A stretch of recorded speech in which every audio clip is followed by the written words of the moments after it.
তো এই পর্বে আমরা আলোচনা করব জাভাস্ক্রিপ্টের ডম নিয়ে। মূলত জাভাস্ক্রিপ্টের ডম হচ্ছে আমাদের ডকুমেন্ট অবজেক্ট মডেল বলা হয়। অর্থাৎ জাভাস্ক্রিপ্ট যদি ডম নিয়ে আপনাকে বলা হয় যে এটার ফুল ফর্ম কি, তাহলে আপনাকে বলতে হবে ডকুমেন্ট অবজেক্ট মডেল। তো এটা ওয়েব ডেভেলপমেন্টের খুবই একটি গুরুত্বপূর্ণ এবং ইন্টারেস্টিং টপিক, যেটা যদি আপনি না জানেন তাহলে জাভাস্ক্রিপ্ট ব্যবহার করে ওয়েব পেজের কোনো জিনিসকে আপনি ডাইনামিকভাবে কন্ট্রোল করতে পারবেন না। তো প্রথমে আসি এই যে ডম জিনিসটা কি। ডম হচ্ছে আমাদের ডকুমেন্ট অবজেক্ট মডেল। এটি হচ্ছে এমন একটা স্ট্রাকচার বা কাঠামো যা আমাদের ব্রাউজারে যে HTML ফাইল আছে সেটা লোড করার সময় তৈরি হয়ে থাকে। তো এটা আমাদের HTML ডকুমেন্টকে ট্রি আকারে প্রকাশ করে। তো ট্রি বলতে অর্থাৎ গাছের মতো, আপনি বলতে পারেন গাছের মতো এটি প্রকাশ করে। তো যেখানে আমাদের HTML এর ট্যাগের মধ্যে বিভিন্ন শাখা প্রশাখা থাকতে পারে। তো এই যে শাখা, এই শাখাকে বলা হয় আমাদের এই ডকুমেন্ট অর্থাৎ জাভাস্ক্রিপ্টের ডমের ভাষায় যদি আমরা বলি সেটাকে আমরা বলি নোট বলা হয় এই জায়গায়। তো জাভাস্ক্রিপ্টে এই ধরনের যে শাখা প্রশাখা এগুলো কিন্তু বাড়তেও পারে, কমতেও পারে, নতুন করে যুক্ত করতে পারে, আবার মুছে ফেলাও যায় এই জায়গায়।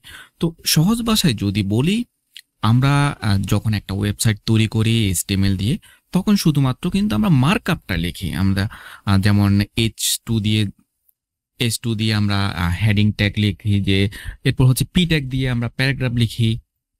যেমন এখানে যদি লিখি H1 হ্যালো, এই যে হ্যালো, এই জিনিসটা কিন্তু আমরা মূলত এই জিনিসটা আমরা মার্কআপ, জাস্ট একটা সিম্পল মার্কআপ। এখানে প্যারাগ্রাফের মধ্যে যদি বলি জাস্ট এটা একটা মার্কআপ, এবং ইমেজ ট্যাগের মাধ্যমে আমরা ইমেজ রিপ্রেজেন্ট করতে পারি। সো এই জিনিসটা হচ্ছে একটা মার্কআপ। কিন্তু আপনি যখন ব্রাউজারে সেই HTML ফাইল যখন আমরা রেন্ডার করি, অর্থাৎ যখন রেন্ডার হয়, তখন ব্রাউজার কিন্তু সবগুলো ট্যাগকে একটা অবজেক্টের ভিত্তি হিসেবে তৈরি করে নেয়, একটা অবজেক্টের ভিত্তি হিসেবে তৈরি করে। এগুলো সব কিছু অবজেক্ট আকারে সে রিপ্রেজেন্ট করে। তো এখন আমরা এই যে জাভাস্ক্রিপ্টের ডম, এই ডমের যে কোনো অংশের মধ্যে আমরা ঢুকে পড়তে পারি এবং আমরা বলতে পারি যে এই হেডিং ট্যাগটি বদলাও, এই প্যারাগ্রাফ ট্যাগটি বদলাও, বা এই ইমেজ ট্যাগটির ইমেজ যেটা আছে সেটা পরিবর্তন করো, অথবা একটা লিস্ট আইটেম যোগ করো। এই ধরনের অনেক কিছু আপনি যুক্ত করে ফেলতে পারেন, যেটাকে বলে ইন্টারেক্টিভ বলে থাকি আমরা। তো এখন দেখেন, জাস্ট সিম্পল, আজকে একটা সিম্পল উদাহরণের মাধ্যমে আমরা ডম জিনিসটাকে বুঝে নিব। তো ধরে নিলাম আমাদের এখানে একটা ট্যাগ রয়েছে H1 ট্যাগ, এই ট্যাগের মধ্যে হ্যালো লিখলাম। তো এই জায়গায় জাস্ট আমরা একটা আইডি লিখে দিলাম। আইডির মধ্যে আমরা বলে দিলাম যে টাইটেল, একটা আইডি, ইউনিক একটা আইডি দিয়ে দিলাম যেটা হচ্ছে টাইটেল। তো এখন চাই আমরা জাভাস্ক্রিপ্ট দিয়ে এই হেডিং ট্যাগকে আমরা ভিতরে যে অংশ রয়েছে সেই জিনিসটা আমরা চেঞ্জ করে দিব। এখানে আমরা অন্য কিছু লিখবো। আমরা এখানে লিখতে পারি হ্যালো এর বদলে আমরা লিখতে পারি হ্যালো বাংলাদেশ অথবা হ্যালো জাভাস্ক্রিপ্ট, এই জিনিসটা আমরা লিখতে পারি, বা এরকম লিখতে পারি ওয়েলকাম জাভাস্ক্রিপ্ট। তো এটা কিভাবে করব? এই জিনিসটা যদি করতে চাই তাহলে আমাদের অবশ্যই স্ক্রিপ্ট ট্যাগের মধ্যে, যেহেতু আমরা ইন্ডেক্সের মধ্যে কাজ করছি, অবশ্যই আমাদেরকে স্ক্রিপ্ট ট্যাগের মধ্যে কাজ করতে হবে। অথবা যদি আমরা আলাদা করে জাভাস্ক্রিপ্ট ফাইল লিখি, তখন কিন্তু আমাদেরকে এই স্ক্রিপ্ট সোর্সের মধ্যে সেই জিনিসটা আমরা এখানে যুক্ত করে দিব। তো আমরা এই জায়গায় করছি, যেহেতু আমরা একটা ফাইলের মধ্যে সমস্ত কিছু দেখতে পাবো। ওকে, স্ক্রিপ্ট ট্যাগের মধ্যে প্রথমে আমরা কি করব, একটা ভেরিয়েবল ডিক্লেয়ার করি যে টাইটেল। আমরা টাইটেল এলিমেন্ট, এই টাইটেল এলিমেন্টের মধ্যে জাস্ট আমরা বলে দিলাম document dot get element by ID. তো আজকে যেটা সেটা হচ্ছে ইন্ট্রো ভিডিও। এই যে document dot get element by ID, এগুলো কিন্তু পরের ভিডিওতে আমরা আলোচনা করব। এটা নিয়ে কোনো প্যারেশান হওয়ার কোনো কিছু নেই। আজকে জাস্ট আমরা দেখবো যে এই জিনিসটা কিভাবে চেঞ্জ করা যাচ্ছে। সো এই জায়গায় আমরা আমাদের আইডিটা এখানে তুলে ধরলাম, তাহলে এই অংশটুকু আইডিটা আমরা এই জায়গায় নিয়ে আসলাম। পারফেক্ট।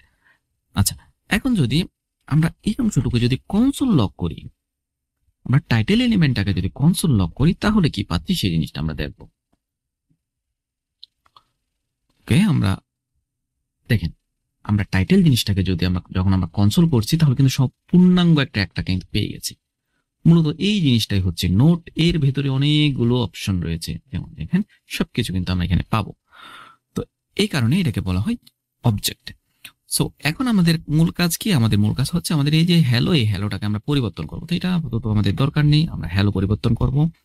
তাহলে আমরা কি করব, টাইটেল এলিমেন্ট থেকে আমরা কি করব যে টেক্সট কন্টেন্ট, এটা আমরা চেঞ্জ করে দিব এই জায়গায় আমরা লিখে দিব হ্যালো জাভাস্ক্রিপ্ট। ওকে,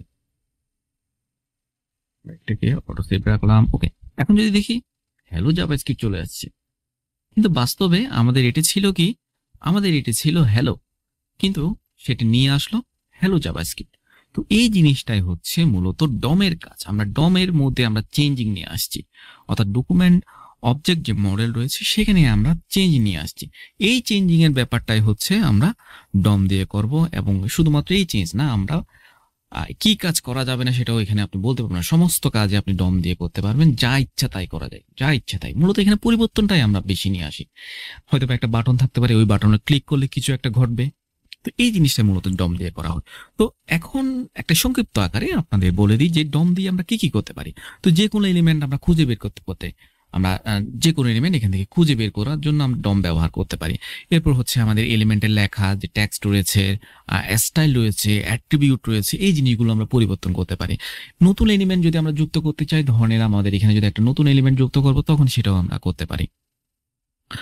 আর ইভেন্ট ধরেও আমরা কাজ করতে পারি। ইভেন্ট বলতে যে বাটনে ক্লিক করেন, তারপর হচ্ছে আমাদের কিবোর্ডের মধ্যে, কিবোর্ডে যদি আমরা টাইপ করি, তো এই ইভেন্টগুলো নিয়ে যদি আমরা কাজ করতে চাই সেটাও আমরা করতে পারবো। এবং সবচেয়ে বড় কথা হচ্ছে আপনি চাইলে যে কোনো এলিমেন্ট মুছেও দিতে পারবেন। তো এই জিনিসগুলো আমরা পরবর্তী ভিডিওতে আলোচনা করব। তো ডম জাভাস্ক্রিপ্টে আমাদের পেজকে কিন্তু কন্ট্রোল করে, মাথায় রাখবেন আমাদের সম্পূর্ণ পেজটাকে কিন্তু জাভাস্ক্রিপ্টে ডমে কন্ট্রোল করে। তো এই ডম যদি আপনি ভালোভাবে শিখে যান, তাহলে আপনি সম্পূর্ণ জিনিসটাকে ইন্টারেক্টিভ করে ফেলতে পারবেন এবং কন্ট্রোলে নিয়ে আসতে পারবেন। তো আজকের ভিডিও এতটুকুই, ধন্যবাদ সবাইকে।